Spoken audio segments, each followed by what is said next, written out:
घुटना, कंधा या कमर, चाहे जैसा हो दर्द, डॉक्टर ऑर्थो आपको देता है दर्द से पूरी आजादी, एक भरपूर जिंदगी।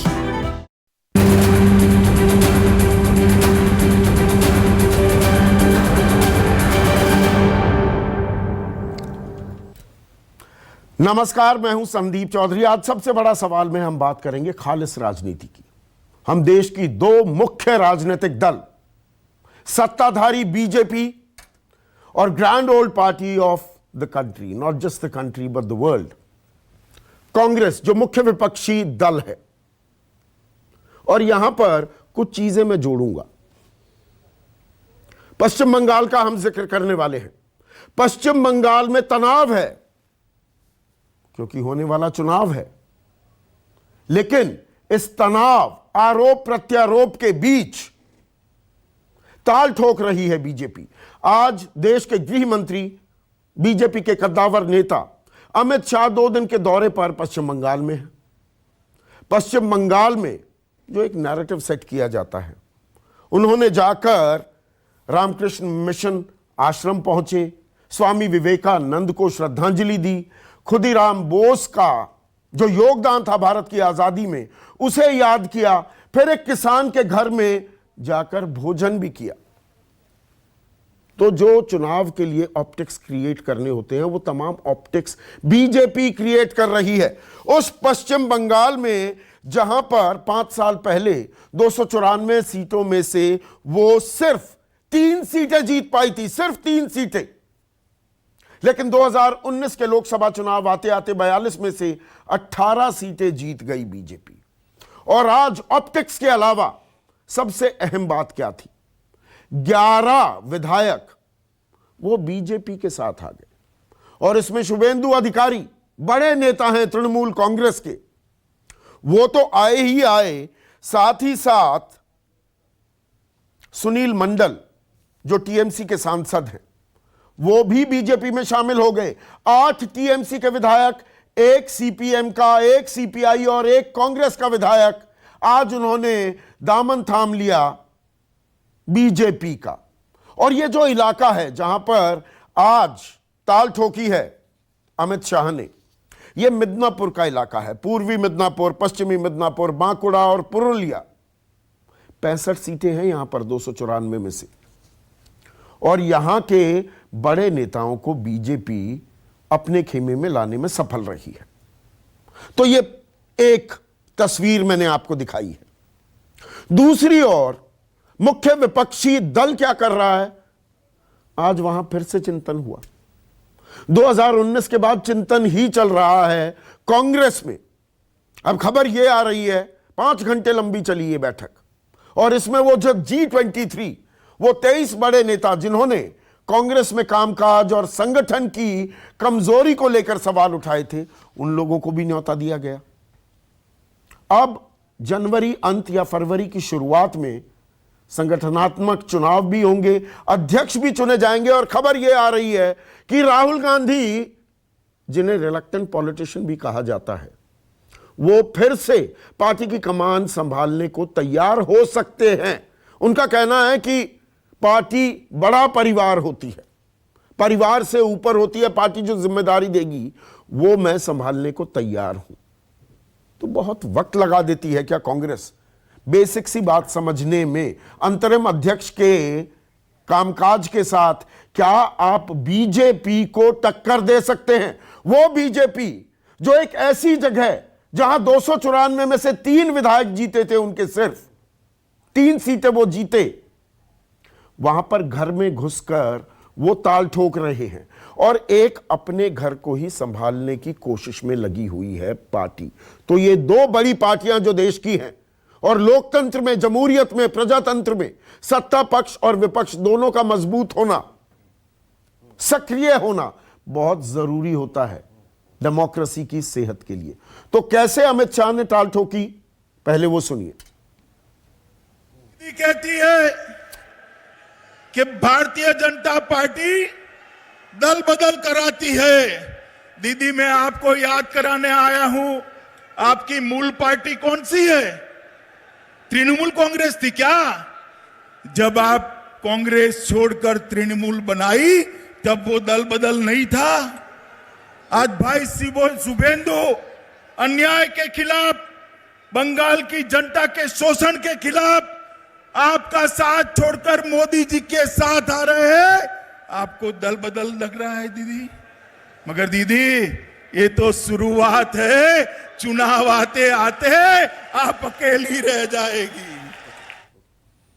तो यहां पर दावा यह किया जा रहा है चुनाव रहते रहते पूरी की पूरी टीएमसी ही कहीं बीजेपी में ना आ जाए, ये अमित शाह कह रहे हैं। ऐसे में आज का सबसे बड़ा सवाल, बंगाल में क्यों बिखर रहा है ममता का कुनबा? और दूसरा और अहम सवाल, बीजेपी लड़ रही है, कांग्रेस सिर्फ चिंतन कर रही है। चर्चा में मेरे साथ बीजेपी के राष्ट्रीय प्रवक्ता प्रेम शुक्ला, कांग्रेस के नेता और प्रियंका गांधी की सलाहकार जो समिति है उसके सदस्य हैं आचार्य प्रमोद कृष्णम, मेरे साथ टीएमसी के सांसद शांतनु सेन जुड़ेंगे, इसके अलावा फुआद हलीम सीपीएम की तरफ से, और दो वरिष्ठ पत्रकार आशुतोष सत्यहिंदी.com नाम का एक प्लेटफॉर्म भी चलाते हैं, और मेरे सहयोगी सुकेश रंजन इस चर्चा में जुड़ चुके हैं। लेकिन पहले आपको लिए चलूंगा अपने सहयोगी अमित कुमार के पास। अमित लगातार ट्रैक कर रहे हैं इस दौरे को, 2 दिन के इस दौरे पर जो अमित शाह गए हैं, और वो कह रहे हैं अब हर महीने 2 बार जाऊंगा मैं। तो यहां पर सुकेश, अमित का अभी कनेक्शन नहीं जुड़ा है, ये जो ताल ठोकी जा रही है, ये जो विजुअल्स दिखाए जा रहे हैं, बीजेपी कह रही है देखिए टीएमसी तो डूबती नाव है, डूबता जहाज है, अब सब छोड़ने लगे हैं, अकेली ममता रह जाएंगी। ये ताल ठोकी जाती है। ये चुनाव से पहले की एक सामान्य प्रक्रिया माना जाए कि कुछ लोग नाराजगी के चलते छोड़ देते हैं, या दरअसल बीजेपी अपनी पकड़ मजबूत करती जा रही है पश्चिम बंगाल में? देखिए, ऑप्टिक्स का खेल है। आपको मालूम है चुनाव का वक्त है, आपको मालूम है कि सीधी लड़ाई, अब किसी को भी शंका नहीं होनी चाहिए कि सीधी लड़ाई टीएमसी और बीजेपी में है। इसको बहुत बड़ा बना के बीजेपी दिखाना भी चाहती है, और कोई भी पार्टी चाहेगी उसको इसी तरीके से प्रस्तुत करना। एक फिगर पे ध्यान दीजिए, 223 एमएलए हैं टीएमसी के, 6 चले गए। मुझे जो जानकारी है, शुभेंदु अधिकारी को छोड़ दीजिए तो ये सारे जो थे शायद उनका टिकट कटने वाला ही था। एक जो जितेंद्र, जिनको रोका गया है, वो कहा जाता है कि जिताऊ उम्मीदवार थे इसलिए उनको रोक लिया गया है, उन्होंने भी इस्तीफा दे दिया था। He was on his way out, वो बीजेपी ज्वाइन करने वाले थे। तो टीएमसी की तरफ से अगर देखा जाए तो वो इसको बहुत बड़ा मानने को तैयार नहीं है, लेकिन बीजेपी जाहिर तौर पे एक ऐसी पार्टी जिसका नामलेवा नहीं होता था एक जमाने में। भाई 3 सीटें 294 में से, मतलब कांग्रेस की 44 सीटें थी। नहीं, कांग्रेस तो मुख्य विपक्षी हो गई थी वहां। हाँ। लेफ्ट को रिप्लेस कर दिया जब दोनों साथ लड़े थे। हाँ। मुख्य विपक्षी पार्टी हो गई थी। बीजेपी ने अपने आप को वहां ऐसे खड़ा कर लिया है कि अब सीधी लड़ाई है। तो इसमें बीजेपी एक ऐसा क्रिएट करना चाहती है जिससे आम जनमानस में ये एक मैसेज जाए कि ये सिंकिंग शिप है, इसको छोड़ के दूसरी तरफ जाना चाहिए। तो एक क्लेवर गेम है। तो घर में घुसकर ताल ठोक रहे हैं, जो स्ट्रॉन्ग होल्ड है, 10 साल से कब्जा है टीएमसी का पश्चिम बंगाल में, और कांग्रेस पार्टी घर में अभी बैठी चिंतन ही कर रही है। ये देखिए 2 तस्वीरें हैं ना भारतीय राजनीति की। देखिए, मैं सोच रहा था जब आप ने शुरुआत की कि कांग्रेस पार्टी की का आखिरी चिंतन शिविर जिसको कहते हैं, मुझे 2012 याद है जो जयपुर में हुआ था। उसके पहले एक बड़ा चिंतन शिविर पंचमढ़ी में हुआ था 98 में, मुझे लगता है। मतलब 2014 की डिफीट के बाद एक कोई बड़ा शिविर हो जिसमें ऑर्गेनाइजेशनल स्ट्रक्चर को ठीक किया जाए, जिसमें एक आगे मूव करने की रणनीति बनाई जाए, कांग्रेस उसमें भी बहुत पीछे रह गई है। अब लगता है बंगाल में तो वो प्लेयर ही नहीं है, जबकि बंगाल में 30 साल तक कांग्रेस सत्ता में रही है। कांग्रेस एक ऐसी पार्टी थी जिसके इर्द गिर्द, भाई ममता बनर्जी कहां की निकली हैं? हाँ। ममता बनर्जी कांग्रेस पार्टी की नेता थी, और वहां से निकलकर उन्होंने वहां एक संगठन खड़ा किया, और 10 साल से वो सत्ता में है। और तीसरी बार भी बीजेपी को वो चैलेंज दे रही हैं। दरअसल बीजेपी उनको चैलेंज कर रही है। तो ये कैसे आप किस तरीके से एक मोमेंटम क्रिएट करते हैं, ये डिपेंड करता है पॉलिटिकल पार्टी पे। और आपने ठीक कहा, जब grand old political party of this country अगर वो इस तरीके से स्ट्रगल करती दिखाई दे, मैं चर्चा के दौरान और आपको बताऊंगा कि कैसे इवॉल्व करती है पार्टी, कैसे कांग्रेस ने भी अपने आप को इवॉल्व किया समय समय पे। लेकिन मुझे लगता है कि 2009 के बाद से कांग्रेस पार्टी में इस तरीके की जो चर्चा थी, जो विमर्श था, उस पे ये पार्टी आ ही नहीं पा रही। अमित, आप वहां पर हैं, आपको सेंस क्या मिल रही है? बीजेपी देश को, पश्चिम बंगाल के लोगों को यह बताना चाह रही है, देखिए ये तो जहाज डूब गया, ये नैया तो डूब गई, शुभेंदु अधिकारी आ गए, 11 विधायक हमारे साथ आ रहे हैं। यह चुनाव से पहले अमूमन होता भी है। इसे हम एक सामान्य प्रक्रिया के तौर पर देखें, या वहां पर बीजेपी जो ताल ठोक रही है वो परेशानी में डाल रही है टीएमसी को?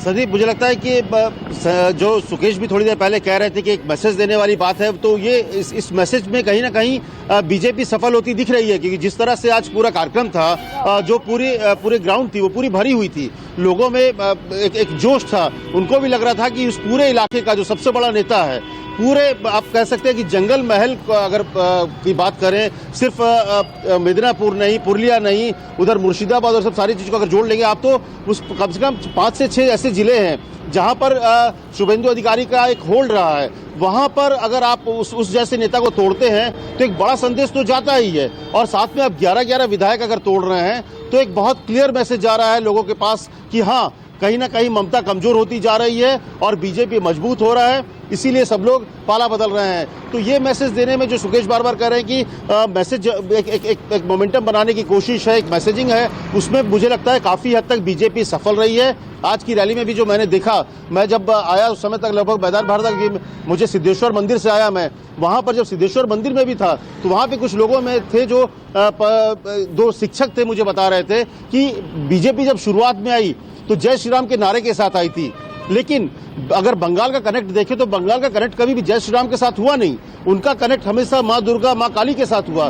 तो पिछले कुछ दिनों से आप देखेंगे, चाहे बीजेपी के अध्यक्ष और अमित शाह तो लगभग हर अपने विजिट पे दुर्गा मंदिर जाते हैं, काली मंदिर जाते हैं, पिछले बार दक्षिणेश्वर मंदिर गए, तो एक कनेक्ट बनाने की कोशिश है। तो एक पूरा आप कह सकते हैं कि बीजेपी ने बहुत अच्छे तरीके से, बहुत प्लान्ड वे में जो एक स्पेस मुझे लगता है कि ममता ने क्रिएट कर दिया था बीजेपी के लिए या अपोजिशन के लिए, बीजेपी ने उसको लिया और पोस्चरिंग अच्छी की और लोगों में एक अच्छा संदेश नहीं, जो आपने ये शब्द इस्तेमाल किया ना अमित, पोस्चरिंग जो बीजेपी करती है, ताल ठोकती है 294 में, अब की बार 200 पार। बीजेपी इम्पॉसिबल टारगेट्स अपने लिए सेट करती है, कई जगह अचीव भी करती है, लेकिन बंगाल क्या इतनी आसान भूमि होगी? बंगाल में हम ये नहीं भूल सकते कि 3 ही विधायक थे। हां, 2019 में 18 सांसद चुनकर आए हैं बीजेपी के पश्चिम बंगाल से। नहीं, आप सही कह रहे हैं कि इतना आसान नहीं है, जितना आसान हमें दिख रहा है उतना आसान अभी नहीं है। क्योंकि अभी अगर आप देखें तो ग्रामीण इलाकों में बीजेपी के पास उस तरह से नहीं है। बीजेपी जैसे लोकसभा चुनाव के दौरान ही, पूरे लोकसभा चुनाव में अगर कई ऐसे इलाके थे जहां पर बूथ पर जो या तो इलेक्शन जो एजेंट तक बीजेपी को नहीं मिला, 18 सीट जीती, इसमें कोई दो राय नहीं है कि बीजेपी ने अच्छी बढ़त लेते हुए कड़ी चुनौती के साथ 18 सीट जीत भी ली। लेकिन अभी भी कई ऐसे इलाके हैं जहां पर बीजेपी उस तरह से डेवलप नहीं की, और यही वजह है कि पता है बीजेपी के बड़े नेताओं को कि ये वक्त नहीं है कि आप यहां पर अपना कैडर खड़ा कर सके। और यही वजह है कि टीएमसी के नेताओं को लाया जा रहा है, ताकि जिनके पास, जैसे शुभेंदु की बात आप करें तो पूरे इस जंगल महल इलाके में उनका एक एक बंदा बूथ मैनेजमेंट जो है पूरा उनके पास है। जो मुकुल राय है, जो लोकसभा चुनाव में एक बड़ी सफलता मानी गई, उसके पीछे मुकुल राय की रणनीति थी, जिनको कहा जाता है कि जो पूरे बंगाल में जो एक तरह का जो कैडर खड़ा किया था तृणमूल कांग्रेस ने, उसके पीछे मुकुल राय थे। तो मुकुल राय, शुभेंदु अधिकारी जैसे लोग अगर आते हैं, जिनका सिर्फ एक बड़े नेता के तौर पर ग्राउंड में भी उनकी पकड़ अच्छी है, तो इसका फायदा मिलेगा। और शायद मुझे लगता है कि यही वजह है कि बीजेपी 200 प्लस का टारगेट रखी है। पिछले कुछ दिनों में वो ठीक है, मेरे साथ टीएमसी के प्रवक्ता विजय उपाध्याय भी जुड़ गए। ठीक है, हमें ममता को लेकर है। हाँ, ठीक है अमित, मुझे बात समझ में आ गई। विजय उपाध्याय मेरे साथ जुड़ गए हैं, टीएमसी के प्रवक्ता हैं। विजय उपाध्याय, यहां पर ताल ठोक रहे हैं अमित शाह की चुनाव आते आते अकेले ममता बच जाएंगी तृणमूल कांग्रेस में, इतनी नाराजगी है, या पलटकर कहूं ऐसी सेंधमारी करने वाली है बीजेपी। उनका सपना देखने से नहीं होगा। यह पश्चिम बंगाल है, यहाँ की संस्कृति को पहले समझना होगा। यहाँ आप रविन्द्रनाथ टैगोर के जन्मदिन को आप बोलेंगे कि बीरभूम में हुआ, उनका जन्म हुआ कलकत्ता में, रविन्द्र भारती यूनिवर्सिटी जो जहां भी चलती है, और लड्डा साहब आके बोल रहे हैं कि उनका जन्म स्थान है बीरभूम, बोलपुर।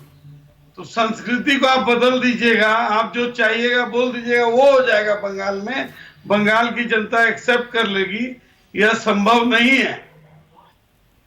यहाँ ममता बनर्जी तो एक एक करके आपके लोग क्यों छोड़े जा रहे हैं? शुभेंदु अधिकारी क्यों छोड़ देते हैं? क्यों सुनील मंडल आपके सांसद छोड़ देते हैं? अभी और नाराजगी है, अभी और लोगों की भी बात हो रही है। बीजेपी तो कह रही है 50 विधायकों के संपर्क में हैं हम। ना ईडी सीबीआई को व्यवहार कर रहे हैं, और व्यवहार करके वो लोग जो है दल तोड़ने का काम कर, लेकिन उससे कुछ फर्क पड़ने वाला नहीं है। शुभेंदु चले गए, कार्यकर्ता हमारे संग में। आप नंदीग्राम में जहां से वो विधानसभा जीते थे, वहां पर अपने प्रेस रिपोर्टर को भेजिए, अब बूथ लेवल में बात कीजिए कि शुभेंदु के विरुद्ध में है कि उनके पक्ष में है, पता चल जाएगा। नहीं, नाराजगी इस बात को लेकर भी है क्या कि बाहर से लोगों को बुला लेते हो? ये प्रशांत किशोर को बुलाया, प्रशांत किशोर बता रहे हैं कि कैसे चुनाव लड़ना है, इस बात को लेकर भी नाराजगी हो रही है। पार्टी में कोई इंटरफेयर नहीं है। प्रशांत किशोर जी पार्टी के गतिविधि में कहीं भी इंटरफेयर नहीं करते हैं। उन लोग के बोलने से नहीं, एक तो बहाना है, अभिषेक करते हैं ना, दे के भागना है, कुछ भी बोल के हम निकल गए। उपाध्याय जी अभिषेक करते हैं ना। आज कहा अमित शाह ने भतीजे को मुख्यमंत्री बनाना चाहती है, तो जिस कल्चर से आप बाहर थे उसी कल्चर में घुस गए। मैं गारंटी के संग कह सकता हूं कि ममता बनर्जी के परिवार का कोई भी सदस्य मुख्यमंत्री का दावेदार नहीं है। अगर वो लोग बोल रहे हैं तो गलत बोल रहे हैं। बीजेपी ठीक करेगी कि टीएमसी का नेक्स्ट मुख्यमंत्री कौन होगा, कि टीएमसी ठीक करेगी? अच्छा, टीएमसी के विधायक ठीक करेंगे। प्रेम शुक्ला, आप ताल ठोक रहे हैं 200 सीटों की और पूरा जोर लगा रहे हैं। जोर लगाने में आप पीछे नहीं रहते हैं, इस बात की तो मैं तस्दीक कर सकता हूं। इतने सालों से आप लोगों को ट्रैक कर रहा हूं, इसमें कोई शक नहीं है। लेकिन फिर जरूरत पड़ जाती है आपको सेंधमारी करने की। अपने बलबूते नहीं, शुभेंदु अधिकारी को लाओ, टीएमसी के और विधायकों को तोड़ो। इस खेल के बिना नहीं जीत पाते क्या? आपके पास कार्यकर्ताओं की कमी है? सेंधमारी चौर्य कर्म है, और भारतीय जनता पार्टी शौर्य करती है, चौर्य नहीं करती। अच्छा, भारतीय जनता पार्टी ने शुभेंदु अधिकारी को, ममता बनर्जी के एक्स ट्रांसपोर्ट मिनिस्टर को ऐलानिया सबके सामने मंच पर बुलाकर शामिल किया है। सेंधमारी करने की आवश्यकता नहीं, हिंसा की आवश्यकता नहीं है। अच्छा, वो ज्योतिरादित्य सिंधिया 23 विधायक लेकर आए, सचिन पायलट के साथ जो कर रहे थे, वो सेंधमारी नहीं थी, वो शौर्य था। 28 हजार फर्जी मामले हमारे कार्यकर्ताओं पर दर्ज किए गए हैं। हजारों हजार कार्यकर्ताओं के खिलाफ हिंसा हुई है। 135 भारतीय जनता पार्टी के कार्यकर्ता अपने प्राणों का सर्वोच्च बलिदान दे चुके हैं, और हजारों लोगों को भूमिगत होकर अपना राजनीतिक भूमिका को निर्वाह करना पड़ रहा है। राष्ट्रपति शासन क्यों नहीं लगाते वहां पर? किसी अन्य राज्य में आप कानून व्यवस्था पर इतने सवाल उठाते हैं। अब काफिले जो होंगी, गाड़ियां जो होंगी, आपके बड़े नेता जाएंगे, बुलेट प्रूफ गाड़ियों में जाएंगे, राष्ट्रपति शासन लगवा दीजिए। जनता बंगाल की हमको समर्थन करने को तैयार हो तो स्वाभाविक तरफ प्रवाह हमारी तरफ होगा। तो टीएमसी के बहुत सारे नेता जो जानते हैं कि तानाशाही भ्रष्टाचार में आकंठ डूबी ममता बनर्जी की नैया अब पार नहीं लगने वाली, ऐसे में लोकतांत्रिक ढंग से संवैधानिक लोकतंत्र को पुष्ट करके जो सुशासन संस्थापित करने के लिए प्रख्यात है, ऐसे राष्ट्रीय दुनिया के सबसे बड़े दल में शामिल हो। नहीं, जब राज्यपाल पूरी जानकारी दे देते हैं, स्वीकारता आईपीएस है। को समन करते हैं आप, 3-3 वरिष्ठ पुलिस अधिकारियों को, ममता आड़े आ जाती हैं, पुलिस कमिश्नर के खिलाफ कार्रवाई होती है कोलकाता के, वो खुद धरने पर जाकर बैठ जाती हैं, उनको समर्थन देती हैं। ये तो फिट केस हो जाता है ना प्रेसिडेंट्स रूल का, जो आप बातें कह रहे हैं। बहुत अच्छा, आपको बहुत अच्छा प्रश्न संदीप जी। कृपा करके मुझे बताइए, अगर ममता बनर्जी इसी तरह से किसी भारतीय जनता पार्टी शासित राज्य में गई होती, वहां पर इसी तरह सूचना के बावजूद हमला हुआ होता और वहां का पुलिस और प्रशासन जो है मूकदर्शी बनकर रहता, तो क्या केंद्र को बहुत साथ देता? केंद्र को तब भी कार्रवाई करनी थी। एक जनता जगत प्रकाश नड्डा जी, जो भारतीय जनता पार्टी के राष्ट्रीय अध्यक्ष हैं, जिनको जेट सिक्योरिटी प्राप्त है, जिनकी तरफ से सूचना दी गई है कि आपके कुछ लोग जो है, आपकी सत्तारूढ़ पार्टी के लोग तो किसी प्रकार से वहां पर हिंसा करने वाले हैं, उस सूचना के बावजूद आप बताइए इतने हमला हुआ, गाड़ियां टूटी। अरे राज्यपाल ने ऐसी रिपोर्ट भेज दी है, और राज्यपाल, आजकल राज्यपाल कम आपके प्रवक्ता ज्यादा दिखते हैं, तब भी आप राष्ट्रपति शासन नहीं लगाते। तो ये संवैधानिक व्यवस्था है, उसका अनुपालन है। तो संवैधानिक व्यवस्था में राज्यपाल रिपोर्ट भेजता है ना, वो आजकल टीवी डिबेट्स में बैठकर आपके प्रवक्ता, आपके सहयोगी की तरह बोलते दिखाई देते हैं, मानो आपके पैनलिस्ट हो। तो लगा दीजिए राष्ट्रपति शासन। राज्यपाल के संवैधानिक अधिकारों पर कुठाराघात करने का प्रयास किया जाए और राज्यपाल अपनी बात भी नहीं रखे। अगर उसने अपनी बात रख दी तो बीजेपी का सहयोगी हो गया। इस तरह का विश्लेषण अगर इस देश के पत्रकार करेंगे तो उनकी पक्षपातपूर्ण भूमिका जो है वो बेनकाब होती है। और बेनकाब इसकी जगदीप धनखड़ की पक्षपातपूर्ण भूमिका उजागर होती है कि मैं पक्षपात कर रहा हूं। दल के 135 कार्यकर्ताओं की हत्या कर दी गई हो, वहां राज्यपाल से आप क्या सुगम संगीत सुनने की अपेक्षा करते हैं क्या? राज्यपाल जो केंद्र का प्रतिनिधि है, केंद्र को संघीय ढांचे के तहत अगर वो अपनी रिपोर्ट नहीं भेजे, अपनी बात नहीं रखे, तो क्या करना चाहिए? अच्छा, नहीं, मैंने सोचा आप उनको पक्षपातपूर्ण रवैये के लिए जिम्मेदार ठहराने लगे। अच्छा, मुझे कह रहे थे कि मैं पक्षपात कर रहा हूं।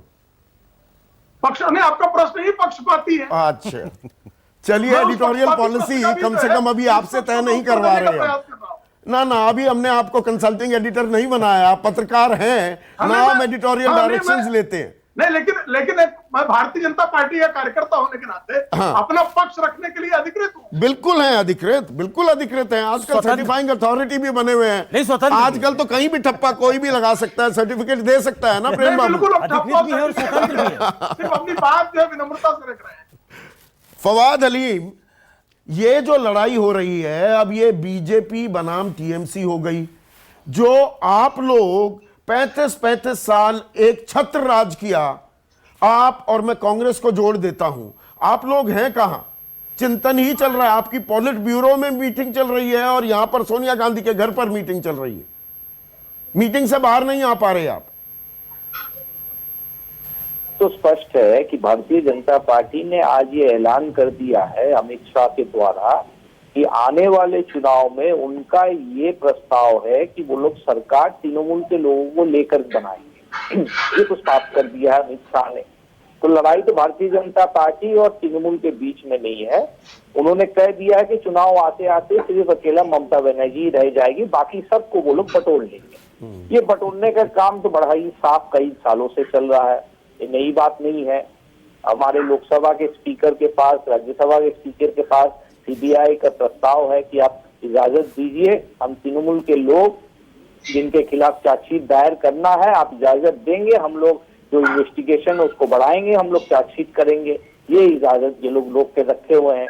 2016 में अमित शाह मंच में बैठे थे, सिद्धार्थ नाथ सिंह ने कहा था भाग मुकुल भाग। हमने क्या देखा, 2021 से पहले वही भाग मुकुल भाग को उन्होंने अपना दल में शामिल कर लिया।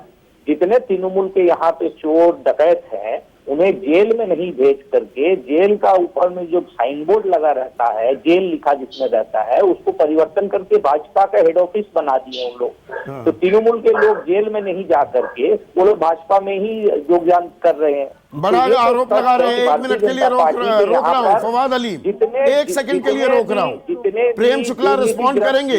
आपके यहाँ आते ही सब गंगा नहा जाते हैं, ये आरोप विजय उपाध्याय ने भी लगाया। बंगाल के लोगों 1 मिनट डॉक्टर साहब, आप ही की बात पूछ रहा हूं ना, आपने गंभीर आरोप लगाया है और यही विजय उपाध्याय भी कह रहे थे।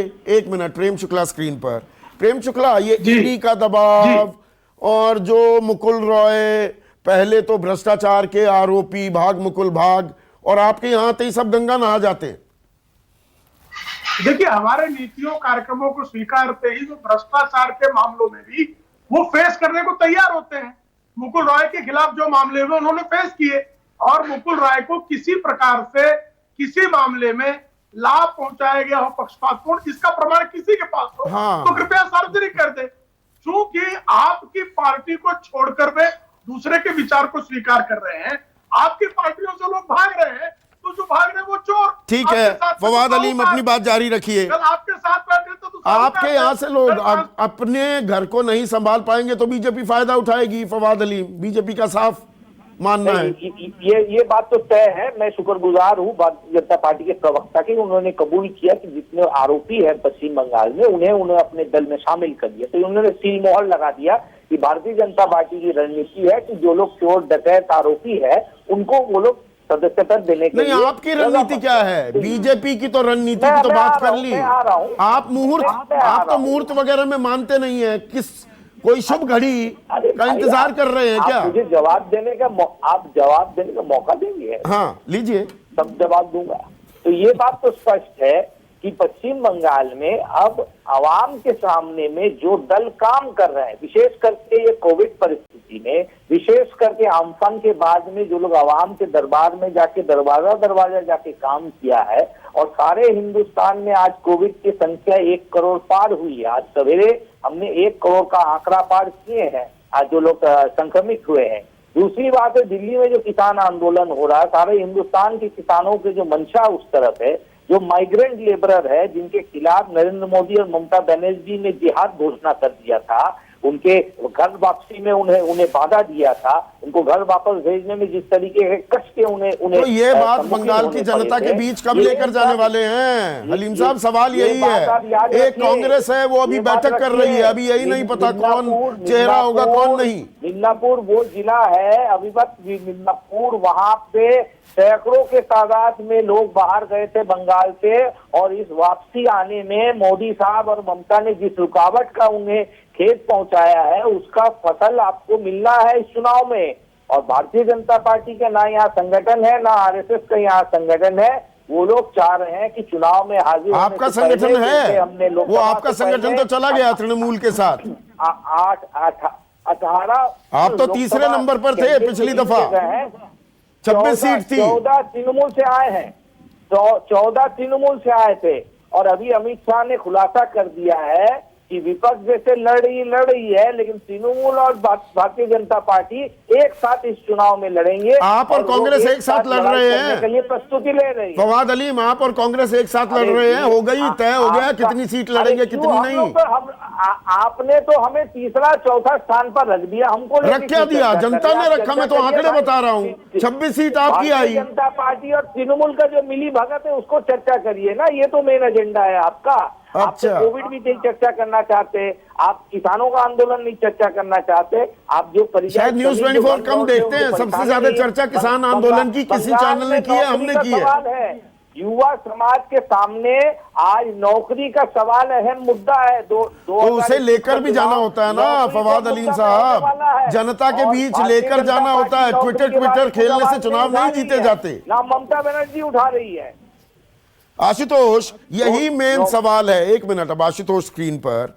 मैंने शुरुआती कमेंट में ही कहा कि आज हम दो बड़ी राजनीतिक पार्टियां जो हैं, मुख्य राजनीतिक दल बीजेपी और कांग्रेस की कार्यशैली पर हम चर्चा करने वाले हैं। एक घर में घुसकर ताल ठोक रहे हैं, सही या गलत, पोस्चरिंग हो रही है, ऑप्टिक्स भी क्रिएट की जा रहे हैं, पर कोशिश दिख रही है। दूसरी तरफ, और फवाद अलीम की पार्टी को भी जोड़ दूं, इनकी पॉलिट ब्यूरो की ही अभी डिलिबरेशंस पूरी नहीं हुई और कांग्रेस घर में बैठी चिंतन कर रही है। तो यह फर्क साफ दिख रहा है क्या दो पॉलिटिकल पार्टीज में? नहीं संदीप, इसमें तो कोई दो राय है ही नहीं कि भारतीय जनता पार्टी की एक चीज के लिए हमेशा तारीफ करनी पड़ेगी कि एक चुनाव से निकलते हैं, दूसरे चुनाव की तैयारी वो फौरन शुरू कर देते हैं। आपको याद होगा कि जब बिहार के चुनाव हुए और उसके बाद दिल्ली के अंदर जब विजय उल्लास मनाने के नरेंद्र मोदी जी गए थे, तो उसी वक्त अपने भाषण में उन्होंने जो शब्दों का इस्तेमाल किया था उससे बिल्कुल स्पष्ट था कि वो नरेंद्र मोदी जी और अमित शाह और पूरी भारतीय जनता पार्टी जो है वो बंगाल के चुनाव पर अपना पूरा फोकस करेगी। तो ये उनका यूएसपी भी है और इसकी तारीफ भी होनी चाहिए। जहां तक कांग्रेस और सीपीएम की बात है, तो सीपीएम ने 35 साल वहां पे शासन किया, जाहिर सी बात है उसका एक लंबा चौड़ा इतिहास है। और आज की तारीख में अगर कोई पूछे कि सीपीएम का कोई बड़ा नेता कौन है पश्चिम बंगाल में, तो शायद नाम बताना भी मुश्किल होगा। एक जमाना था जब वहां पे एक से एक स्टालवर्ड्स हुआ करते थे और वहां से संसद में भी आते थे। कांग्रेस की बात है, कांग्रेस के बारे में तो बस इतना ही से कहना चाहिए, कम से कम आज पार्टी ने यह तो मान लिया कि पार्टी बिना हेडलेस पार्टी घुमा करती थी, जिसकी वजह से पार्टी को लगातार नुकसान हो रहा है। तो अब अगर ये संकेत मिल रहे हैं कि राहुल गांधी कांग्रेस पार्टी के अध्यक्ष के तौर पर दोबारा आ रहे हैं, तो कम से कम एक कदम वो आगे जरूर बढ़े हैं। एक कदम आगे बढ़े हैं, या ये मजबूरी का नाम गांधी परिवार, घूम फिर कर वही ढाक के वही 3 बात। बदलाव क्या हुआ? संगठन को मजबूत करने की बात थी, यही बातें तो वो ग्रुप ऑफ 23 ने चिट्ठी में लिखी थी। देखिए संदीप, हम लोगों की जो स्मरण जो शक्ति है वो थोड़ी सी कमजोर हो जाती है कभी कभी। हम लोग एक चीज भूल जाते हैं कि 2009 में जब भारतीय जनता पार्टी बुरी तरीके से हारी थी लगातार दूसरी बार, तो उसके बाद भारतीय जनता पार्टी की क्या हालत थी सबको मालूम है। आपको मालूम होगा कि आरएसएस के प्रमुखों को दिल्ली आकर बैठना पड़ा था और गैंग ऑफ 4 का नाम वहां दिया गया था और तमाम बड़े नेताओं की पेशी की गई थी और अंत में सबको किनारे करके नितिन गडकरी को लाके पार्टी का अध्यक्ष बनाया गया था। उसके बाद भी पार्टी नेताओं के एक दूसरे के खिलाफ जिस तरीके से खबरें छपा करती थी, तो पार्टी जब हार जाती है तो जाहिर सी बात है बदलाव तो करने की कोशिश की, कांग्रेस तो वही आ गई। अगर आज की तारीख में अगर आप ये सोचते हैं कि कांग्रेस पार्टी को बिना नेहरू गांधी परिवार के अगर कांग्रेस चल सकती है, तो मुझे नहीं लगता इसमें कोई बहुत समझदारी वाली बात होगी। कांग्रेस पार्टी बिना नेहरू गांधी परिवार के उसी तरीके से नहीं चल सकती जिस तरीके से बीजेपी बिना आरएसएस की नहीं चल सकती है। दोनों के बीच में नाभि नाल का संबंध है। अगर आज आप कांग्रेस पार्टी की कमान को नेहरू गांधी परिवार को हटा देंगे, कांग्रेस कल 3 या 4 टुकड़ों में पड़ी दिखाई पड़ेगी और उसके बाद कांग्रेस का कोई नाम लेवा यहां बचेगा नहीं। ये ममता बनर्जी कौन है?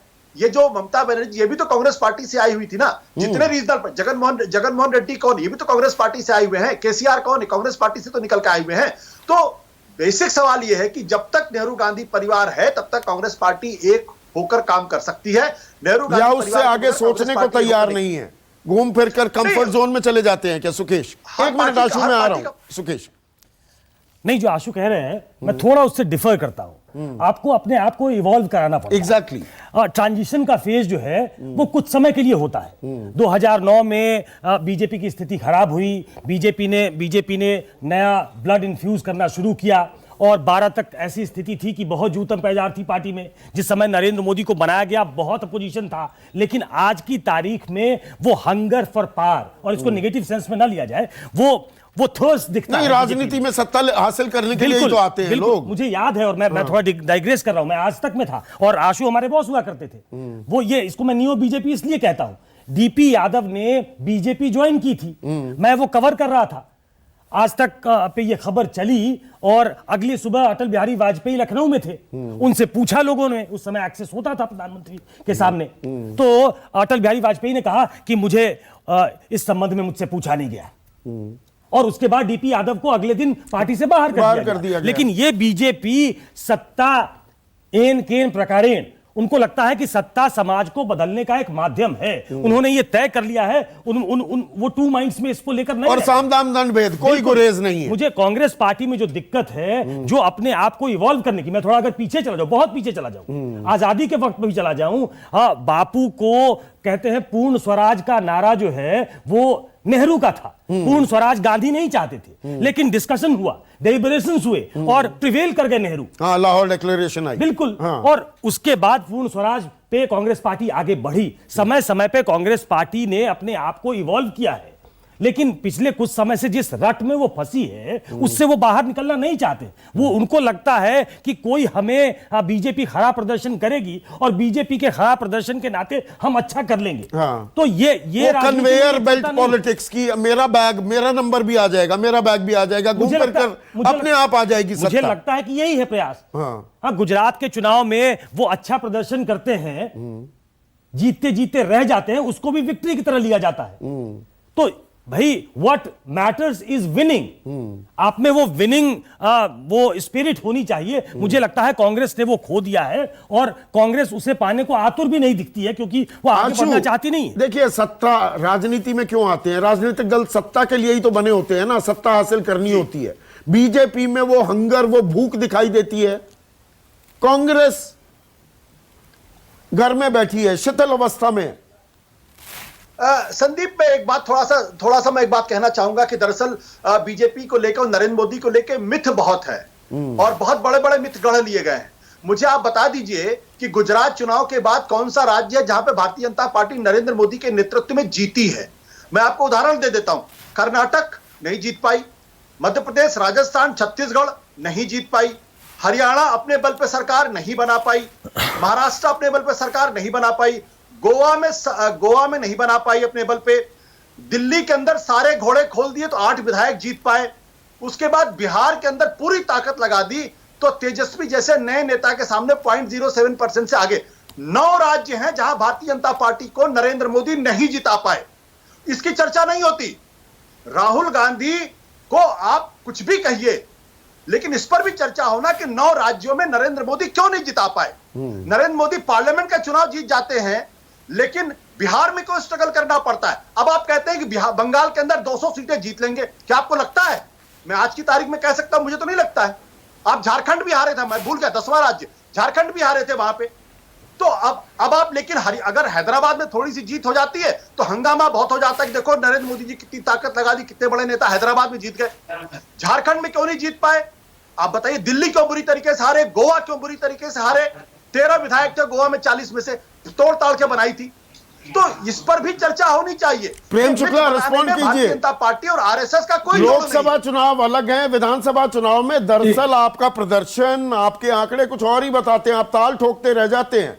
हरियाणा में 75 पार आती है 40 सीटें, 65 पार कहते हैं, झारखंड में आती है 25 सीटें। भारतीय जनता पार्टी तो 2 सांसदों की पार्टी थी, चिढ़ाया जाता था। और 2 सांसदों की पार्टी से पिछली बार जब 2014 में पिछला लोकसभा चुनाव जब हुआ 2014 में, तो आशुतोष जी तब आप पार्टी में थे और उसके पहले पत्रकार हुआ करते थे आईबीएन में। तो आशुतोष जी हम लोग को चिढ़ाया करते थे, आप तो राष्ट्रीय पार्टी है ही नहीं, आप तो क्षेत्रीय पार्टी है।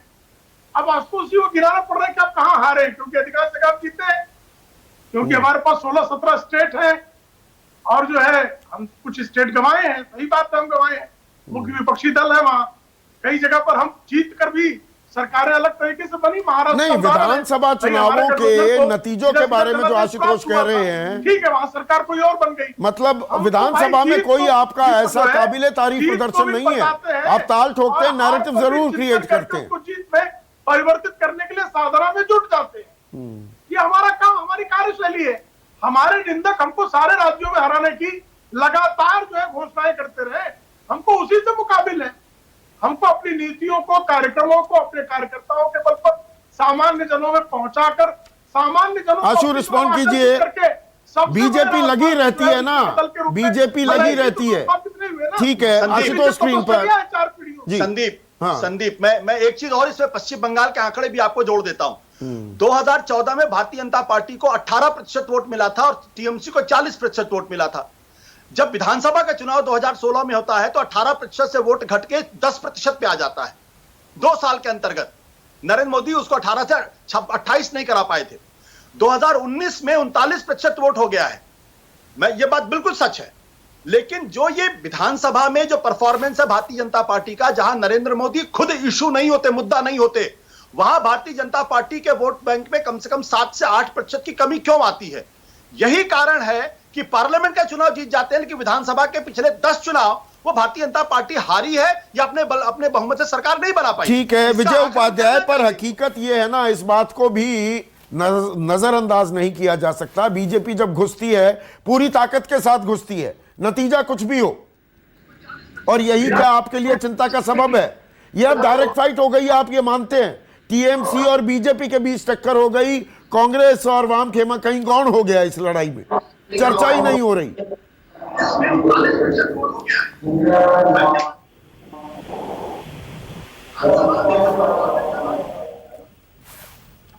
सिग्नल में दिक्कत हो गई है, ये भी एक बड़ी परेशानी रह जाती है। फवाद हलीम, बात यही, आप आरोप तो लगा रहे हैं कि नहीं ये बीजेपी और टीएमसी की मिलीभगत है। मिलीभगत क्यों करेगी टीएमसी? वो सत्ता नहीं हासिल करना चाहेगी क्या? आप दरअसल कौन है? तो स्पष्ट है कि आज की रैली में अगर आप सब जो भारतीय जनता पार्टी के लीडरान के तकरीर अगर सुने हो और इसके पूर्व में भी सुने हो, तो एक के बाद विशेष करके श्रमिक भट्टाचार्य जो राज्य इकाई के बड़े नेता हैं, उन्होंने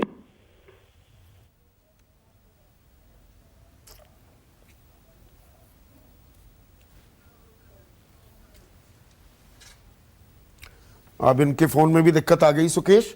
जो सवाल है, सवाल ये कि बीजेपी और टीएमसी के बीच में लड़ाई दिख रही है। वाम खेमा कांग्रेस तो कहीं गौण होते जा रहे हैं ना। ताकत इनकी थी 35 साल वाम खेमा, उससे पहले के 30 साल कांग्रेस पार्टी। मैं इसी का विश्लेषण कर रहा था कि हम रिलेंटलेस कैंपेन की बात कर रहे हैं, हम जीतने की जो इच्छा होती है उसकी बात कर रहे हैं। आप देखें कि बीजेपी ने पिछले कुछ सालों में, पिछले एक डेढ़ दशक में एक नई पौध बनाई है। हर स्टेट में चले जाइए, देवेंद्र फडणवीस को एक नए नेता, त्रिपुरा उदाहरण है इसका। त्रिपुरा में एक नए नेता को बनाया, त्रिपुरा में बीजेपी का 30 साल तक माणिक सरकार की सरकार थी। बिल्कुल, उसको रिप्लेस किया एक नए लड़के ने, जो बिल्कुल जिसके बारे में अगर आप दिल्ली वहां कोई नाम लेवा नहीं था, कोई कार्यकर्ता नहीं था त्रिपुरा में। अब उसके पहले भी चले जाए, शिवराज सिंह चौहान को ग्रूम किया गया, वसुंधरा राजे को ग्रूम किया गया। तो हर स्टेट में ऐसे नए लोगों को बीजेपी ने ग्रूम किया है। बीजेपी अपने नई पौध को ग्रूम करके उनको डिलीवरी के लिए तैयार करती है कि आप डिलीवर करो स्टेट्स में। कांग्रेस का पिछले कुछ सालों में अगर आप देखें, लेफ्ट पार्टी तो खैर मौजूद हो गई है केरल और बंगाल तक, और बंगाल में तो स्थिति खराब है, अब केरल ही बचा है। तो उनकी कोई एक नया जनरेशन ऐसे नहीं आ पा रहा, आउट ऑफ द बॉक्स कोई थिंकिंग, बिल्कुल, या सड़क पर आने की जो बात हो। आज की राजनीति व्यक्तिवादी हो गई है। उसको एक मोदी चाहिए, एक नीतीश चाहिए, एक योगी चाहिए। तो कोई ऐसा कैरिस्मेटिक जो रीजनल छत्रप हुआ करता था, वो बीजेपी धीरे धीरे तैयार करती है। और ठीक कह रहे हैं आशुतोष, अपने दम पे नरेंद्र मोदी विधानसभा चुनाव जिता नहीं पा रहे, लेकिन जहां पे उनके पास एक फेस है वो कॉम्प्लीमेंट करते हैं। महाराष्ट्र में उन्होंने कॉम्प्लीमेंट किया क्योंकि देवेंद्र फडणवीस ने अपने आप को लीडर के तौर पे ग्रूम कर लिया था, तो उसको कॉम्प्लीमेंट करते हुए वो जीत थी बीजेपी की। शिवसेना अलग हो गई, लेकिन दोनों गठबंधन में लड़े थे, वहां जीत हुई थी। ठीक है विजय उपाध्याय, तो लड़ाई बीजेपी और टीएमसी की है ना, कांग्रेस और वाम खेमा कहीं गौण हो गया। आपको टक्कर बीजेपी दे रही है ना, ये कहना गलत होगा? देखिए आशुतोष जी जो बोले हैं, आशुतोष जी ने कहा कि विधानसभा 10 हार गए, 11वीं भी यहां हारने जा रहे हैं फिर बंगाल में। इनका देखिए, आप बात हो रही थी लॉ एंड ऑर्डर की, भाजपा के प्रवक्ता कह रहे थे law and order. Law and order, राष्ट्रपति की शासन की अगर बात होती है तो पहले यूपी और बिहार में राष्ट्रपति शासन लागू करना होगा, क्योंकि यूपी की जो लॉ एंड ऑर्डर की व्यवस्था है जग जाहिर है। कल ही आपका सीबीआई ने चार्जशीट दिया हाथरस केस में। यूपी पुलिस बोली कि रेप नहीं हुआ। 14 सितंबर को जो हाथरस में रेप हुआ था और वो लड़की 29 तारीख को मारी गई, 30 तारीख को उसके परिवार को कॉन्फिडेंस में बिगड़ लिए, पुलिस ने गांव में आकर उसकी लाश को जला दी। उसकी मां रोती रही कि मेरे लड़की को हल्दी लगाने दो, कुंवारी कन्या मेरी गुजरी है, मैं उसको शरीर में हल्दी लगाऊंगी, उसके बाद में दाह संस्कार हिंदू रीति रिवाज से होने दो। लेकिन वहां योगी सरकार, जो ये लोग हिंदुत्व की बात करते हैं, हिंदुत्व के क्रियाक्रम में पालन करने नहीं दिया दाह संस्कार जैसे विषय पे। तो मतलब आप कह रहे हैं कि अगर राष्ट्रपति शासन लगाना है तो वो यूपी में लगाओ, बिहार में, बंगाल में ना लगाओ। बंगाल में वैसे आप वेलकम करेंगे, उसे चुनावी मुद्दा बना लेंगे, इसीलिए शायद राष्ट्रपति शासन लग भी नहीं पा रहा है। तो ये भी अपने आप में एक राजनीति है। तो दो बड़ी पार्टियों की राजनीतिक रणनीति क्या होती है, आज हमने उसका विश्लेषण करने की कोशिश की और उसमें बंगाल पर भी चर्चा की। आज के लिए बस इतना ही, नमस्कार। खास जड़ी बूटियों से बना पेट सफा आयुर्वेदिक चूर्ण आज ही ले आएं। पेट सफा पहली रात से ही असर दिखाता है और इसकी आदत भी नहीं पड़ती। पेट सफा, हर रोग दफा।